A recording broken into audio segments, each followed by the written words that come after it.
അമൃത് വേണി ലൈഫ് ക്വിറ്റ് presents daily news സായാഹ്ന വാർത്തകൾ powered by Pulimoottil silks KSFE in association with Joyalukkas. ഇത്തവണ ഫസ്റ്റ് അടിക്കില്ലേ നമ്മള്?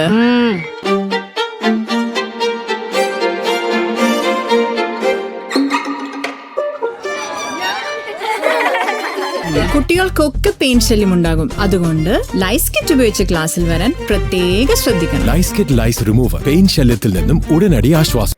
നമസ്കാരം, ഞാൻ നീതു കൃഷ്ണ. ഡെയിലി ന്യൂസിന്റെ സായാഹ്ന വാർത്തകളിലേക്ക് സ്വാഗതം. ഇന്ന് ജൂലൈ 17 വ്യാഴാഴ്ച. കൊല്ലം തേവലക്കരയിൽ വിദ്യാർത്ഥി സ്കൂളിൽ ഷോക്കേറ്റ് മരിച്ചു. തേവലക്കര ബോയ്സ് സ്കൂളിലെ 8ാം ക്ലാസ് വിദ്യാർത്ഥി മിഥുനാണ് മരിച്ചത്. ചെരുപ്പെറിഞ്ഞു കളിക്കുന്നതിനിടയിൽ സൈക്കിൾ ഷെഡിനു മുകളിൽ വീണ ചെരുപ്പെടുക്കാൻ സമീപത്തെ കെട്ടിടത്തിൽ കയറി ഷെഡിനു മുകളിലൂടെ നടന്നുപോയി ചെരുപ്പെടുക്കാൻ ശ്രമിക്കുന്നതിനിടെയാണ് അപകടമുണ്ടായത്. ശാസ്താംകോട്ട തേവലക്കര ബോയ്സ് ഹൈസ്കൂളിൽ 8ാം ക്ലാസ് വിദ്യാർത്ഥി ഷോക്കേറ്റ് മരിച്ച സംഭവത്തിലെ ദൃശ്യങ്ങൾ പുറത്ത്. അപകടം സംഭവിച്ച സമയത്തുള്ള CCTV ദൃശ്യങ്ങളാണ് ഇപ്പോൾ പുറത്തു വന്നിരിക്കുന്നത്. മിഥുൻ കെട്ടിടത്തിന് മുകളിലേക്ക് കയറുന്നത് ദൃശ്യങ്ങളിൽ കാണാം. തെന്നി വീഴാൻ പോകുന്ന സമയത്ത് മിഥുൻ വൈദ്യുത കമ്പിയിൽ പിടിക്കുന്നു. തുടർന്നാണ് ഷോക്കേൽക്കുന്നത്.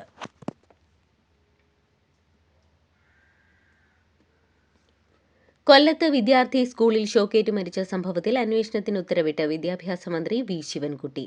കൊല്ലം തേവലക്കര ബോയ്സ് ഹൈസ്കൂളിൽ 8ാം ക്ലാസ് വിദ്യാർത്ഥി ഷോക്കേറ്റ് മരിച്ച സംഭവം അതീവ ദുഃഖകരമാണെന്ന് മന്ത്രി പ്രതികരിച്ചു. സംഭവത്തെക്കുറിച്ച് അന്വേഷിച്ച് അടിയന്തരമായി റിപ്പോർട്ട് നൽകാൻ പൊതുവിദ്യാഭ്യാസ ഡയറക്ടർക്ക് നിർദ്ദേശം നൽകി. കൊല്ലം ജില്ലയിലെ ഉന്നത വിദ്യാഭ്യാസ ഓഫീസർമാരോട് ആവശ്യമായ ക്രമീകരണങ്ങൾ ഏർപ്പെടുത്താനും നിർദ്ദേശം നൽകിയിട്ടുണ്ടെന്ന് മന്ത്രി വാർത്താക്കുറിപ്പിൽ അറിയിച്ചു. സംഭവം ചീഫ് ഇലക്ട്രിക്കൽ ഇൻസ്പെക്ടറും KSEBയും അന്വേഷിക്കും. തൃശൂർ പൂരം അലങ്കോലപ്പെട്ടതിന് പിന്നിൽ രാഷ്ട്രീയ ഗൂഢാലോചനയുണ്ടായതായി സംശയിക്കുന്നുവെന്ന് മന്ത്രി രാജൻ അന്വേഷണ സംഘത്തിന് മുന്നിൽ മൊഴി നൽകി. ഗൂഢാലോചനയെ സഹായിക്കുന്ന രീതിയിലായിരുന്നു തൃശൂർ പൂരം അലങ്കോലപ്പെട്ട ദിവസം പോലീസിന്റെ നടപടികളെന്നാണ് മന്ത്രിയുടെ മൊഴി.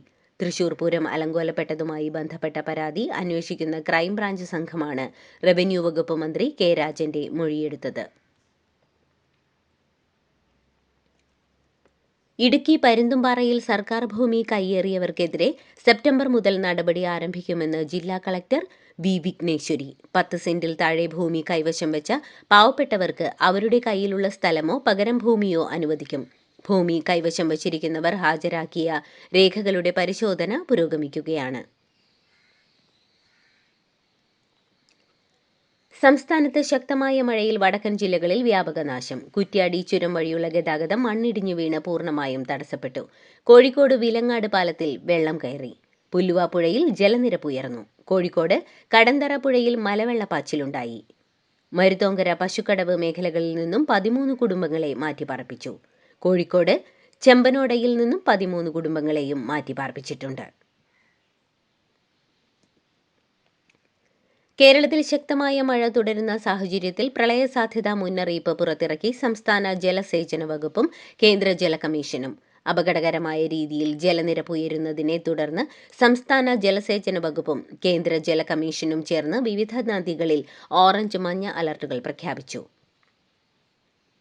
നടിയെ ആക്രമിച്ച കേസിലെ അന്തിമ വിചാരണ ഇന്നും തുടരും. വാദത്തിനിടെ കൂടുതൽ കാര്യങ്ങൾ ബോധിപ്പിക്കണമെന്നാവശ്യപ്പെട്ട് പ്രോസിക്യൂഷൻ കോടതിയെ സമീപിച്ചിരുന്നു. കോടതി സമയം നൽകിയതോടെ പ്രോസിക്യൂഷൻ വാദമാണ് നിലവിൽ തുടരുന്നത്.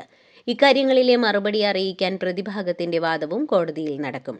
വിചാരണ അന്തിമഘട്ടത്തിലായതിനാൽ ഇരുവിഭാഗങ്ങളുടെ വാദം പൂർത്തിയാക്കി അടുത്ത മാസം പകുതിയോടെ കേസിൽ വിധി പറയുമെന്നാണ് പ്രതീക്ഷ.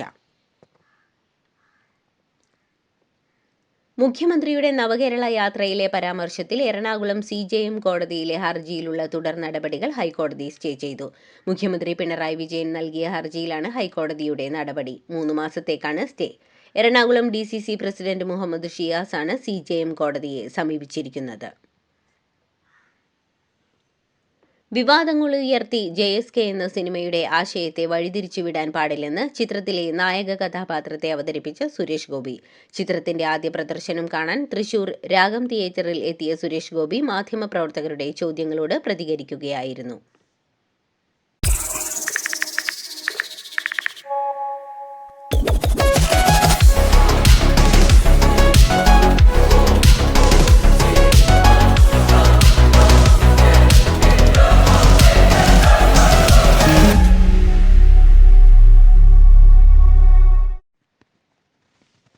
നടൻ നിവിൻ പോളിക്കും സംവിധായകൻ എബ്രിഡ് ഷൈനിനുമെതിരെ വഞ്ചനാക്കുറ്റത്തിന് കേസ്. വഞ്ചനയിലൂടെ 1.90 കോടി രൂപ തട്ടിയെടുത്തുവെന്ന തലയോലപ്പറമ്പ് സ്വദേശി ഷംനാസിന്റെ പരാതിയിലാണ് കേസ്. കോട്ടയം തലയോലപ്പറമ്പ് പോലീസാണ് കേസെടുത്തിരിക്കുന്നത്. നടൻ നിവിൻ പോളി നായകനായ മഹാവീര്യർ ചിത്രത്തിന്റെ സഹനിർമ്മാതാവ് VS ഷംനാസാണ് ഇരുവർക്കുമെതിരെ പരാതി നൽകിയിരിക്കുന്നത്. താൻ നായകനായ ചിത്രത്തിന്റെ സഹനിർമ്മാതാവ് നൽകിയ വഞ്ചനാ കേസിൽ പ്രതികരണവുമായി നടൻ നിവിൻ പോളി. നേരത്തെ കോടതി നിർദ്ദേശപ്രകാരമുള്ള മധ്യസ്ഥതയിൽ പരിഹാരത്തിന് ശ്രമിക്കുന്ന തർക്കമാണ് ഇതെന്നും കോടതി നിർദ്ദേശത്തെ ബഹുമാനിക്കാതെയാണ് പരാതിക്കാരൻ അടുത്ത കേസ് നൽകിയിരിക്കുന്നതെന്നും നിവിൻ പോളി സോഷ്യൽ മീഡിയയിലൂടെ പ്രതികരിച്ചു.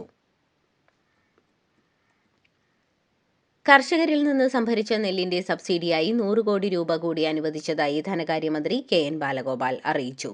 നെല്ല് സംഭരണ ചുമതലയുള്ള സംസ്ഥാന സിവിൽ സപ്ലൈസ് കോർപ്പറേഷനാണ് തുക അനുവദിച്ചത്. കർഷകന് നൽകുന്ന ഉൽപാദന ബോണസിന്റെയും വായ്പാ പലിശയുടെയും ബാധ്യത സംസ്ഥാന സർക്കാരാണ് തീർക്കുന്നത്. കേരളത്തിൽ മാത്രമാണ് നെൽകർഷകർക്കായി ഇത്തരമൊരു പദ്ധതി നിലവിലുള്ളതെന്നും മന്ത്രി കൂട്ടിച്ചേർത്തു. യമനിൽ വധശിക്ഷയ്ക്ക് വിധിക്കപ്പെട്ട് ജയിലിൽ കഴിയുന്ന മലയാളി നഴ്സ് നിമിഷപ്രിയയുടെ മോചനവുമായി ബന്ധപ്പെട്ട് ശുഭപ്രതീക്ഷയുണ്ടെന്ന് മധ്യസ്ഥ സംഘം. കൊല്ലപ്പെട്ട തലാലിന്റെ കുടുംബത്തെ ഇന്നലെ വീണ്ടും കണ്ടുവെന്നും യമനിലെ ഗോത്ര തലവന്മാരുമായി ചർച്ച നടത്തിയെന്നും മധ്യസ്ഥ സംഘം പറയുന്നു. തുടർ ചർച്ചകളിലൂടെ ധാരണയിലെത്താമെന്നാണ് പ്രതീക്ഷ. യമനിൽ വധശിക്ഷയ്ക്ക് വിധിക്കപ്പെട്ട നിമിഷപ്രിയയുടെ മോചനത്തിനായി കാന്തപുരം AP അബൂബക്കർ മുസ്ലിയാർ നടത്തുന്ന ഇടപെടലിനെ പുകഴ്ത്തി ശശി തരൂർ MP. കാന്തപുരത്തിന്റെ ഇടപെടൽ വലിയ പ്രത്യാശ നൽകുന്നതാണ്. ഈ ശ്രമം വിജയിക്കാൻ കേരളം മുഴുവൻ പ്രാർത്ഥിക്കുന്നു. മതത്തിന്റെ പേരിൽ ആളുകളെ വിഭജിക്കാൻ ശ്രമം നടക്കുമ്പോൾ കാന്തപുരം നൽകിയത് ശക്തമായ സന്ദേശമാണെന്നും ശശി തരൂർ പറയുന്നു. സ്കൂൾ സമയമാറ്റത്തിൽ ചർച്ചയ്ക്ക് തയ്യാറാണെന്ന് കാന്തപുരം AP അബൂബക്കർ മുസ്ലിയാരുമായി ബുധനാഴ്ച നടത്തിയ കൂടിക്കാഴ്ചയിൽ CPM സംസ്ഥാന സെക്രട്ടറി MV ഗോവിന്ദൻ ഉറപ്പു നൽകി. കാന്തപുരത്തിന്റെ ഇടപെടലിനെ തുടർന്ന് നിമിഷപ്രിയയുടെ വധശിക്ഷ മാറ്റിവെച്ചതിൽ അദ്ദേഹത്തെ അഭിനന്ദിക്കാൻ എത്തിയതെന്നാണ് ഔദ്യോഗിക വിശദീകരണമെങ്കിലും സ്കൂൾ സമയമാറ്റത്തെ തുടർന്നുണ്ടായ പ്രശ്നങ്ങളാണ് സന്ദർശനത്തിന് പിന്നിലെന്നാണ് വിവരം. പാർലമെന്റിൽ RSSനെതിരെ കടുത്ത വിമർശനം വേണ്ടെന്ന് കോൺഗ്രസ് MPമാർ ആവശ്യപ്പെട്ടതായി ജോൺ ബ്രിട്ടാസ് MP.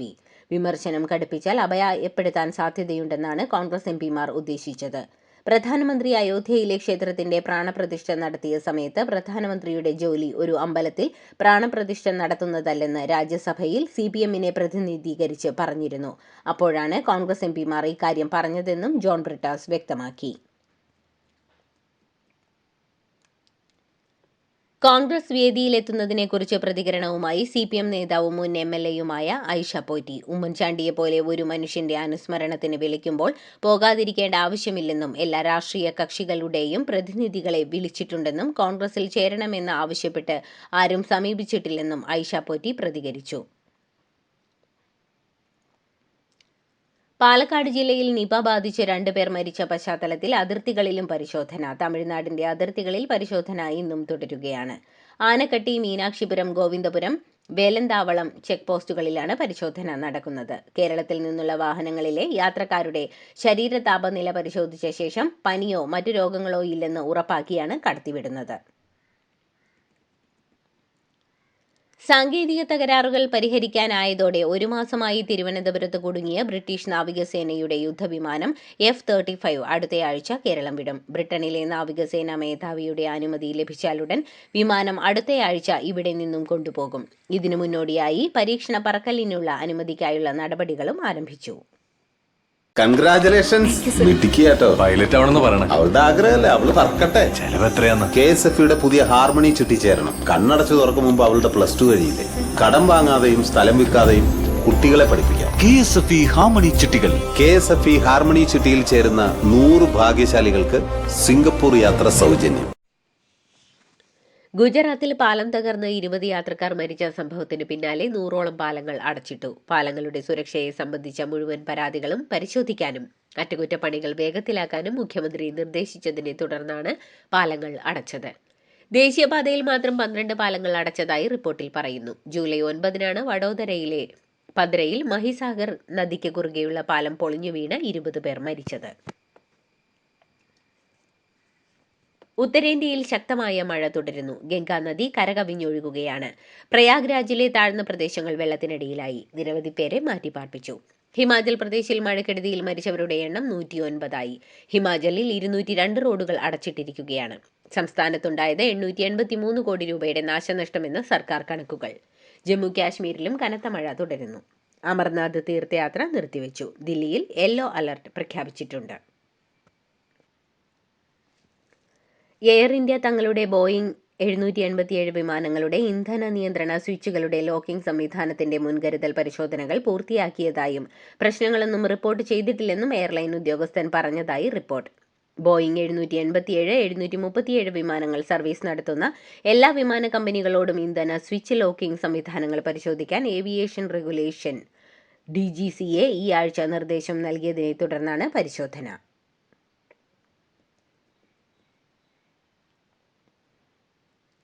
ഗുജറാത്തിൽ തകർന്നു വീണ എയർ ഇന്ത്യ വിമാനത്തിന് നേരത്തെയും സാങ്കേതിക തകരാറുകൾ ഉണ്ടായിരുന്നെന്ന് റിപ്പോർട്ട്. അപകടത്തിന് തൊട്ടു മുൻപുള്ള യാത്രയിലും വിമാനത്തിന് തകരാറുണ്ടായിരുന്നതായി പൈലറ്റ് റിപ്പോർട്ട് ചെയ്തിരുന്നു. ഡൽഹിയിൽ നിന്ന് അഹമ്മദാബാദിലേക്കുള്ള യാത്രയിലാണ് സാങ്കേതിക തകരാറുള്ളതായി പൈലറ്റ് പരാതിപ്പെട്ടതെന്ന് ഉദ്യോഗസ്ഥരെ ഉദ്ധരിച്ച് ഇന്ത്യൻ എക്സ്പ്രസ് റിപ്പോർട്ട് ചെയ്യുന്നു. കർണാടകയിലെ ധർമ്മസ്ഥലയിൽ കൂട്ടത്തോടെ സ്ത്രീകളുടെ മൃതദേഹം മറവ് ചെയ്തെന്ന വെളിപ്പെടുത്തലിൽ പ്രതികരണവുമായി ജില്ലാ പോലീസ് മേധാവി. വെളിപ്പെടുത്തൽ നടത്തിയയാൾ ഒളിവിൽ പോകാൻ സാധ്യതയെന്ന് വിവരം കിട്ടിയതായി ദക്ഷിണ കന്നഡ SP K. അരുൺ പറഞ്ഞു. കൃത്യമായ നടപടിക്രമങ്ങൾ പാലിക്കാതെ മൃതദേഹങ്ങളുണ്ടോ എന്ന് തിരക്കിട്ട പരിശോധന നടത്താൻ കഴിയില്ലെന്നും SP പറഞ്ഞു.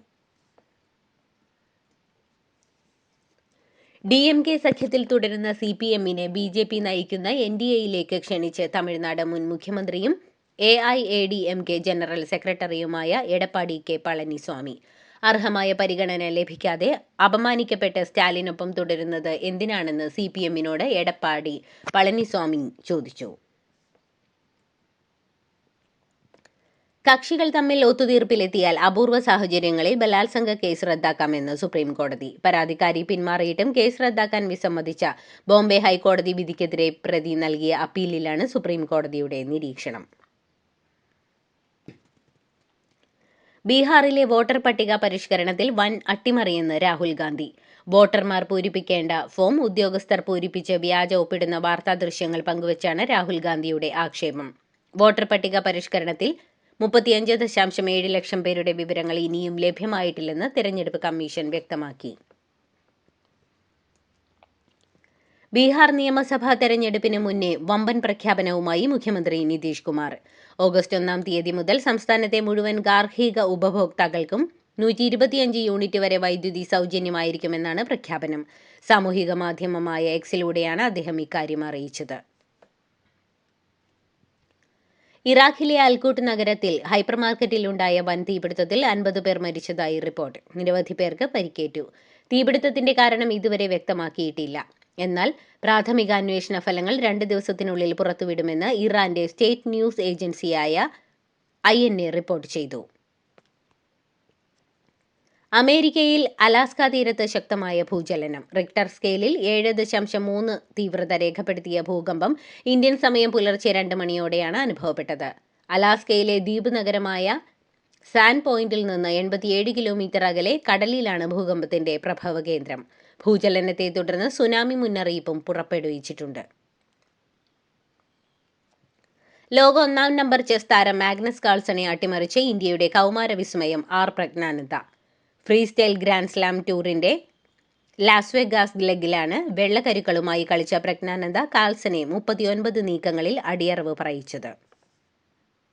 ഇതോടുകൂടി ഡെയിലി ന്യൂസിന്റെ ഇന്നത്തെ സായാഹ്ന വാർത്തകൾ സമാപിക്കുന്നു. ഡെയിലി ന്യൂസിനു വേണ്ടി വാർത്തകൾ വായിച്ചത് നീതു കൃഷ്ണ.